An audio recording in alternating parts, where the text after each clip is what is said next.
மதுரை மாவட்டம் வாடிப்பட்டி பகுதியில் Royal Enfield இருசக்கர வாகன பழுது நீக்கும் ஒர்க் ஷாப்பை வைத்திருப்பவர் திண்டுக்கல் மாவட்டம் நிலக்கோட்டை பகுதியை சேர்ந்த சீனிவாசன்.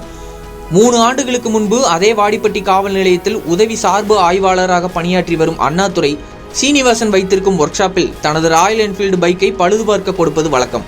அதற்கான வேலை கூலி, பொருட்கள் வாங்கும் பணத்தை அண்ணாதுரை தர மறுத்ததாக கூறப்படுகிறது.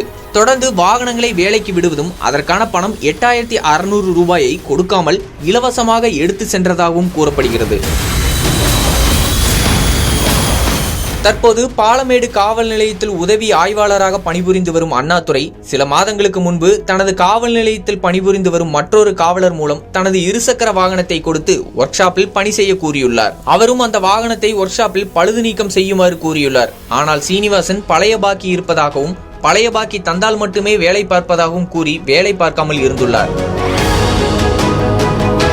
பின்பு அண்ணாதுரை தொடர்ந்து சீனிவாசனை தொலைபேசியில் அழைத்து வாகனத்தை வேலை பார்க்குமாறு தொடர்ந்து அழைத்துள்ளார். சீனிவாசன் அண்ணாதுரையின் அழைப்பை எடுக்காததால் கோபமடைந்த உதவி ஆய்வாளர் அண்ணாதுரை கடந்த 4ஆம் தேதி மதியம் 2:30 மணிக்கு பதிவு எண் தெரியாத வாகனத்தில் சீனிவாசனின் ஒர்க் ஷாப்பிற்கு சென்று சீனிவாசனை வாகனத்தில் ஏறுமாறு மிரட்டி அவரை தாக்கி, என் வாகனத்தை வேலை பார்க்க மாட்டாயா, பணம் கேட்பியா, உன் மீது கஞ்சா வழக்கு போடுவேன் என மிரட்டி வாகனத்தில் ஏற்ற முயற்சித்ததாக கூறப்படுகிறது. மேலும் தற்போது சீனிவாசனை தாக்கி அண்ணாதுரை தன்னுடைய வாகனத்தில் ஏற்றும் சிசிடிவி காட்சிகள் வெளியாகி பரபரப்பை ஏற்படுத்தியுள்ளது.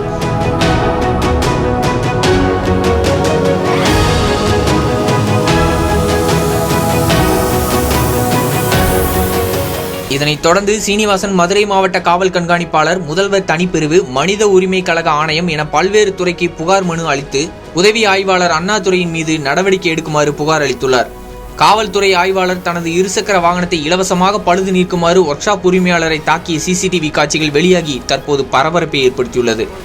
இதுகுறித்து மதுரை மாவட்ட ஆட்சியரிடம் மனு கொடுத்த சீனிவாசன் தன்னையும் தன் நண்பர்களையும் நாயை அடிப்பது போல அடித்தார். மேலும் தனக்கு பயமாக இருப்பதாகவும் உயிருக்கு பாதுகாப்பு வேண்டும், என் நண்பர்களை அழைத்து சென்று விட்டதாக வேதனையோடு தெரிவித்தார்.